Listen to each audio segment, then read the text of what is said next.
for educational and entertainment purposes only.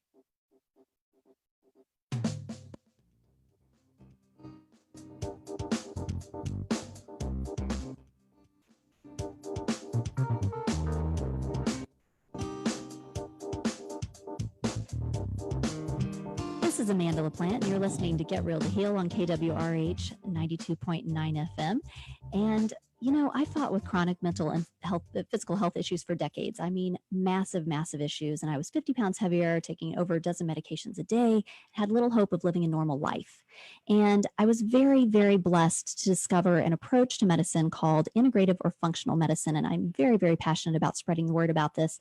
It turned my health around, and I believe that it can make a big impact on a lot of lives. So I'm on a big mission, and I'm here to illuminate the healing potential within us all. Whew, y'all, it's Friday.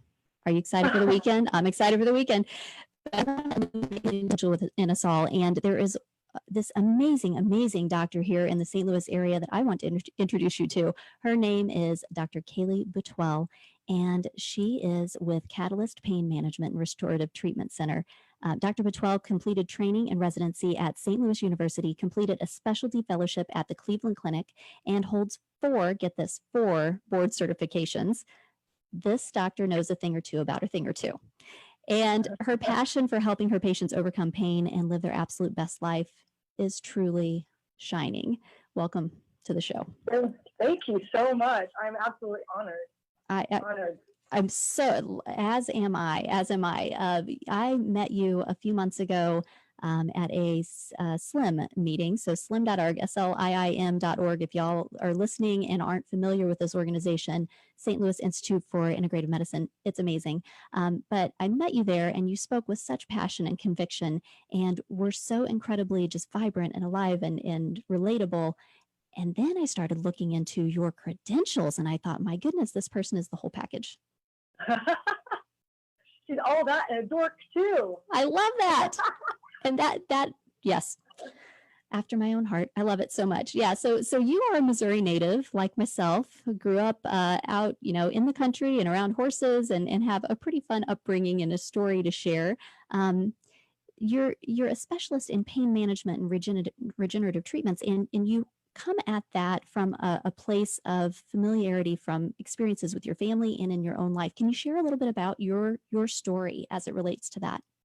I'd love to. Thank you. I would like to take a moment, though, to thank you again for having me, because I wasn't the only one that must have been memorable that night.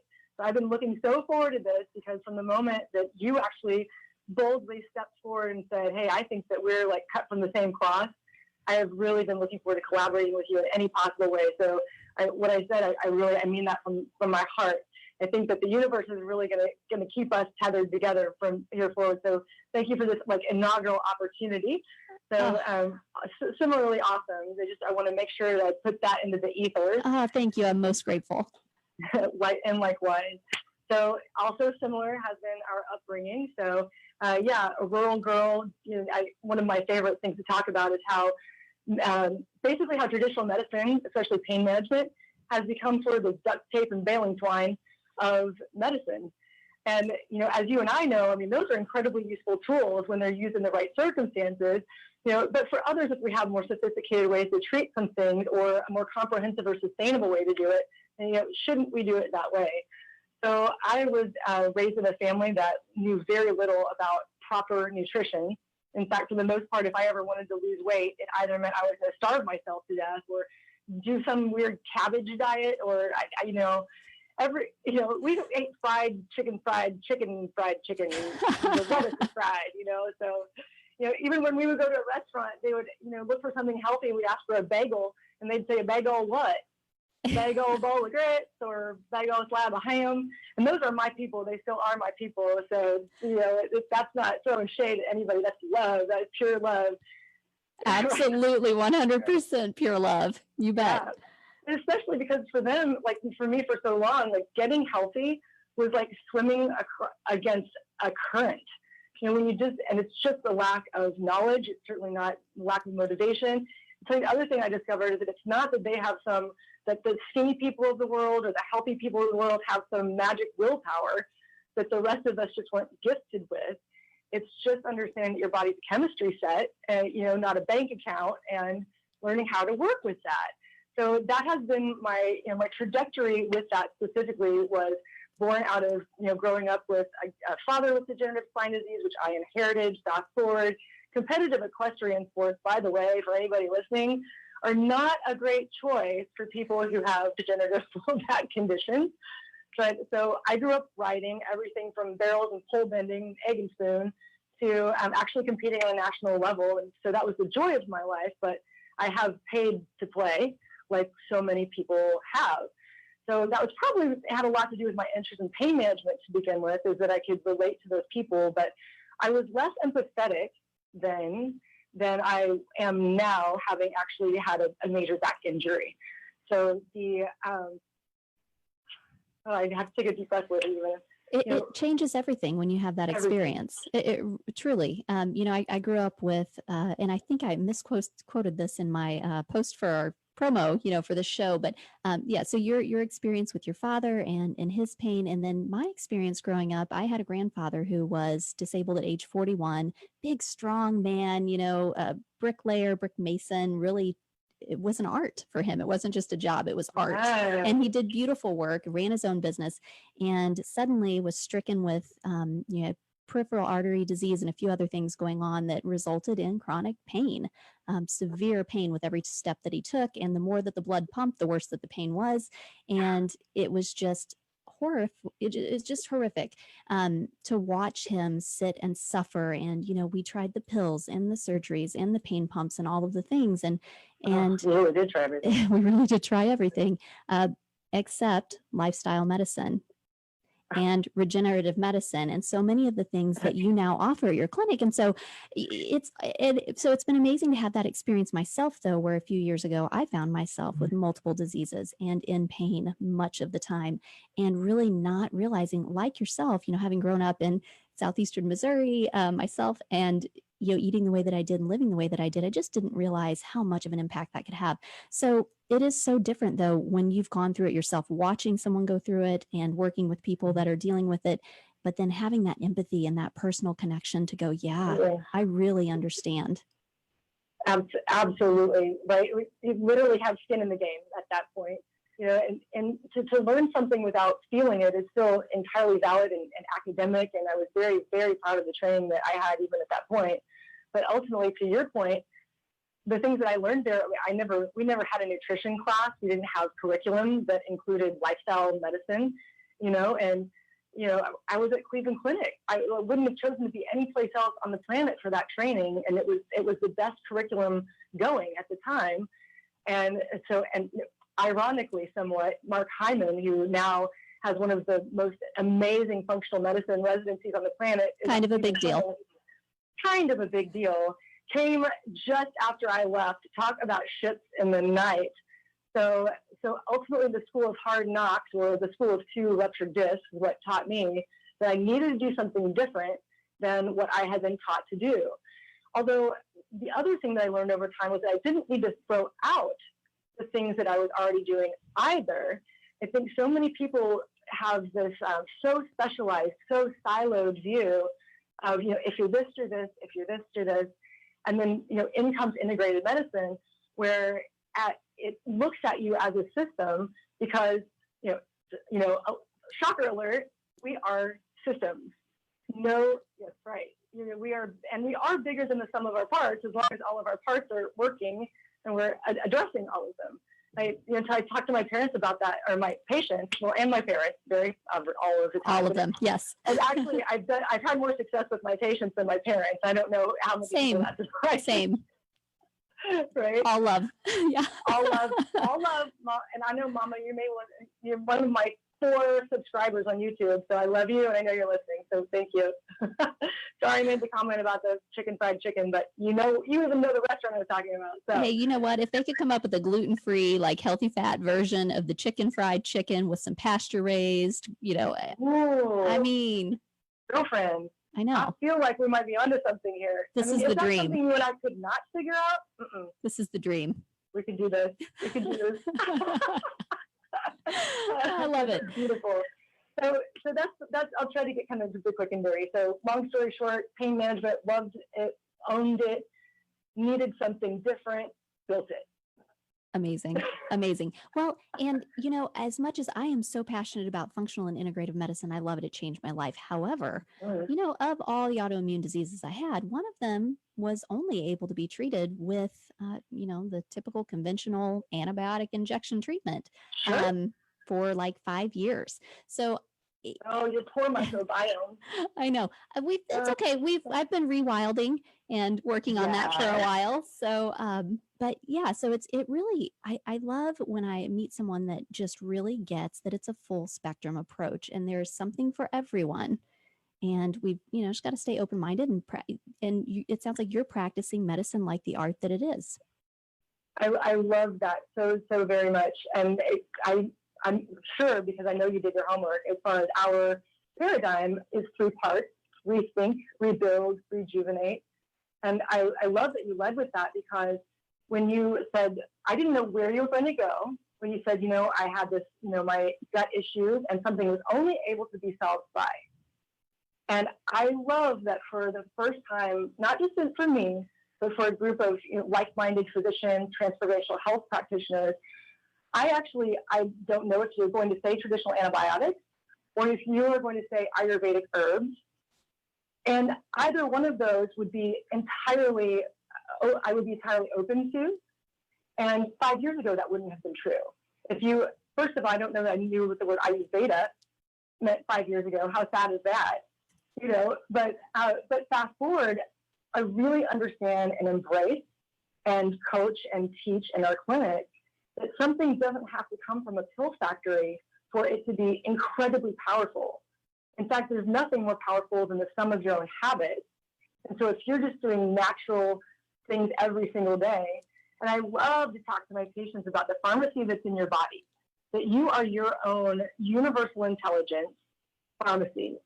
And you have the ability at every single point in your day, in your life, and other people's lives, by the way, to source from the part of that pharmacy that you most want to dose yourself.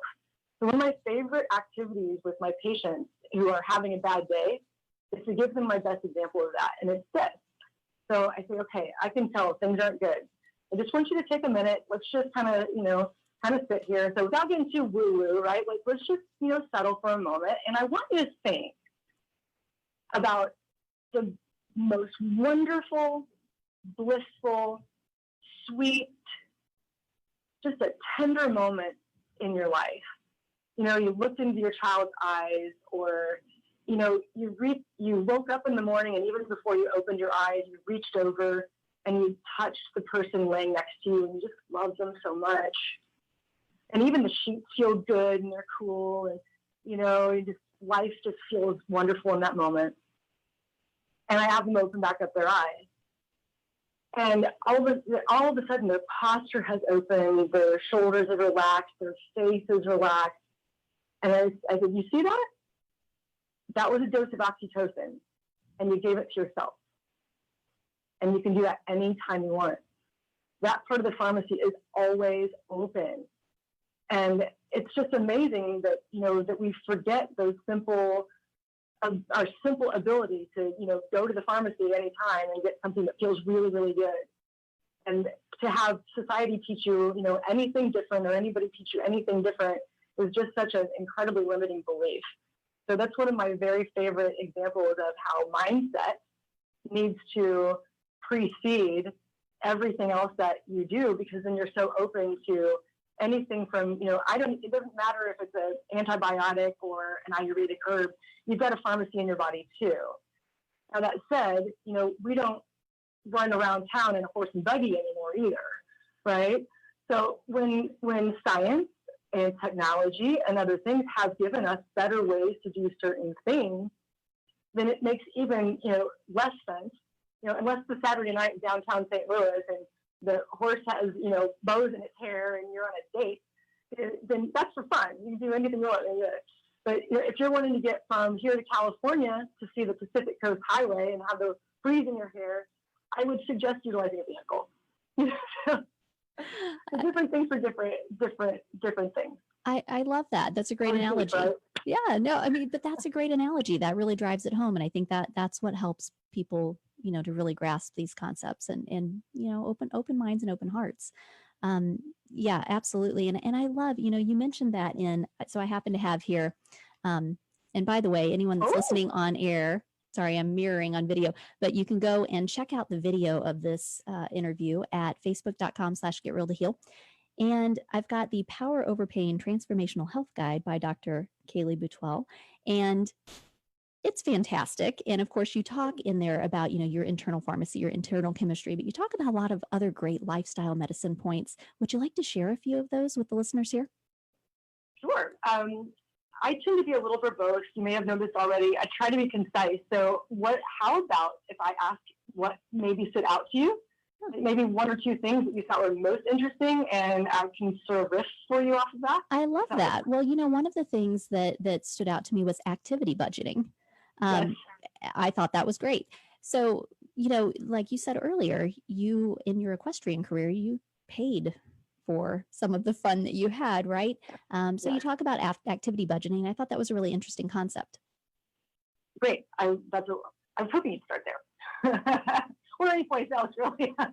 It was all good. Really, there are some amazing tips. So everybody should be going to your website and checking this out. Like entering in and learning about your plan for pain and all of the things that you're doing there at Katalyst. It's fantastic. So activity budgeting, though. Yeah. So thank you so much for that. And one thing I really do love about that is that it reminds me of how much I learned from my patients. I love to learn from my patients about as much as I like to teach them. And that actually came from one of my favorite patients. Her name is Angie, and she has a spinal cord stimulator in. So that's an electrical device. It's sort of like an equivalent of a pacemaker for pain that I implant in the epidural space of the low back. It's entirely invisible, and you just dial it up, dial it down, change the frequencies, like with essentially a remote control through telemetry. So that's an electrical way of modulating pain signals. She also we have a combination therapy, which is a little unusual, but she is just thriving with a microdose pain pump. So this is a pump that's essentially like a metal canteen that holds medication that I put into the canteen. It gets implanted also kind of in the front side abdomen. And then there's a little bitty catheter that goes around, and that medication actually gets deposited directly into the cerebrospinal fluid, which is where the receptors for the medication actually are. So for example, if you wanted somebody to get the message that you wanted them to turn your pain signal down, if they're where you and I are, you could even whisper and they'd still hear you and get the message, right? But if they're standing on the opposite side of a football field, and I'll spare your listeners the earful here, you got to yell really loud for them to hear you. And our bodies are very similar in that way.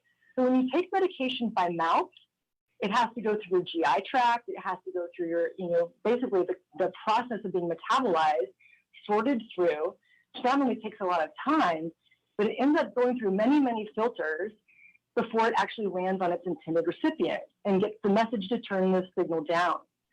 So that's the equivalent of having to shout all the way across the field for it to get the message.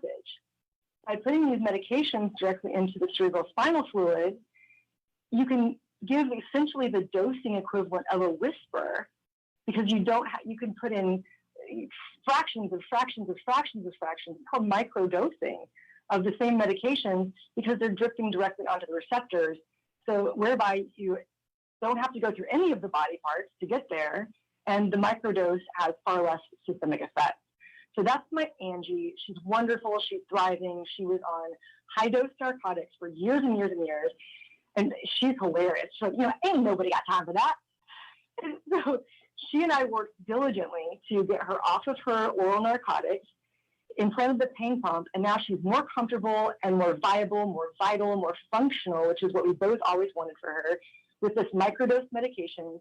She no longer has to come into the clinic every 4 weeks for medication refills and urine toxicology screens. She doesn't have to feel like a drug addict when she goes to the pharmacy. She doesn't have to check her keys, wallet, pills before she leaves. She doesn't have to schedule her vacations anymore. So, by the way, she wasn't taking very many of them before, right? Because she didn't functionally have the bandwidth to do it. but she also doesn't have to schedule her vacations or being out of town around her refill dates for her medications, which she did for over a decade. So back to the activity budgeting, because the story is just so beautiful. I love that story. Thank you for that. And so much of that hits home, having lived with my grandfather for so many years, dealing with a lot of those same issues. Absolutely. Well, when you put a little bit of arsenic, or a lot of it, in the system day after day after day, you're treating one problem at the expense of creating so many others. So she no longer has to activity budget much, although she still does some, but she's the one who gave me the word. And I thought, that's it. That's exactly how I would describe it. Because it's the subtle combination of neither like slowing down to grainy gear, right, to do nothing, because that, makes you stiff and deconditioned and unstable. But if you go too much in fifth gear all of the time, it creates its own set of physical issues. So activity budgeting, you think of as, how much money do you have in the bank? How much activity do you sort of have in your body's own bank, where you should, you can spend more here, but you might pay back with a higher interest. And just always kind of being aware of what your activity budget really is. And the thing I love most about activity budgeting is what it really tends to give people back in activity. Either that it gets them feeling more confident that they could get off their tuchus for a little bit and go do something, because they already have given themselves kind of the permission to go sit and rest afterwards. Or a person who tends to be in high gear all the time can actually settle down for a little while, knowing, I'll get back into it. I'm not shifting into second gear forever. I'm relaxing, I'm recuperating. And in both circumstances, the person kind of in grainy gear tends to generate and create more and more body confidence. So then they find themselves doing a little bit more, a little bit more, a little bit more, right? And then their activity budget is more in alignment with where their body really needs to be from a mechanical standpoint. And similarly, the person who is always up leveled, and that's me, by the way, kettle, pot, whack, everybody, that learns the benefit of slowing down in so many ways. So yoga used to drive me absolutely batty. I would go bonkers trying to meditate because I would need to be tapping my feet, or I'm like, can we do a walking meditation? Can you do this while you're moving somehow? But the more you do it, the more you rehearse, the more you really feel your body understand the benefit of slowing down some. And ultimately, the bigger result of that I've seen time and time again for my patients and benefit them so tremendously, is actually reevaluating.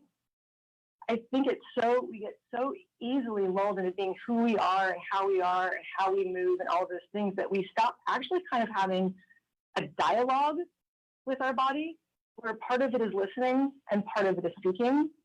And instead, we just keep commanding it. And in essence, that's what medications like pharmaceuticals do too. That segues a little to, if you give someone a pharmaceutical, you are telling the body what you want to do, and it has no other choice but to do it, because that's how science made it. But nobody likes being told what to do.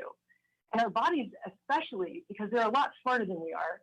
And that's one reason why when you give people these medications, especially opiates, for example, you're saying, don't feel that pain, don't feel that pain, don't feel that pain. But pain is our protective mechanism, the biggest one we have. And so you're trying to tell your body not to hear one of the single most important messages that hundreds of thousands of years of evolution have actually put at the very front of our awareness. Second only to something moving and catching your eye, because we need to know, are we lunch or are you lunch? And second only to that, next is pain. And so when you command the body not to feel that pain, inevitably it's going to find all kinds of crazy ways to try and see around that, and or to fight back against it. And that's why with the opiates, not only do you have to go up and up and up on the doses, you also end up having to start taking antidepressants and anti-nausea medications and bowel motility agents and mood stabilizers and sleep medications. So as I said, I can be a little verbose. I love it though. But you know, everything that you said really hits home. And I know that there are so many people listening that can identify with all of the things that you just said. I know having watched my family member deal with that over years and years, everything that you described, I witnessed until eventually his system he developed cancer and his system broke down. That unfortunately that was the way it worked out for him. So you know, I love that you're taking these other approaches and really looking for, you know, other ways to support the body and find other ways to manage the pain, but not just manage the pain, really go beyond that. And I want to bring you on again. Unfortunately, I could talk to you all day, every day. We're down to about a minute. I signed up for that. Yes. Awesome. Me too. 100%. Well, we're down to a minute, but how can people reach out to you online and get in touch with you at Katalyst? Oh, I would love that so very much. Thank you. So our website is www.katalyst with a K, Katalyst, MD, medical doctor, as in medical doctor.com. It is a K, not because I'm a Kaylee, but I'm very, very visual, and I wanted it to look perfect, just like everything else I want for my patients and my practice. So www.katalystmd.com. I also have a professional Facebook page, which is Kaylea Boutwell Lenarz, Lenarz is my married name, Kaylea Boutwell Lenarz, MD, and also Katalyst has its own webpage as well. I am also on YouTube so that's Popcast, as in Power Over Pain, POPcast, Popcast with Dr. Kaylea. Thank you so much, Dr. Kaylea Boutwell Lenarz, for being on today. Really appreciate it. And this has been Amanda LaPlante. You've been listening to Get Real to Heal on 92.9 FM. If you need to reach out to me, find me online at amandalaplante.com or on facebook.com/getrealtoheal or wherever you get social at Get Real to Heal. And check this out and other episodes on soundcloud.com/getrealtoheal or wherever you get your podcasts. Go make it a great day.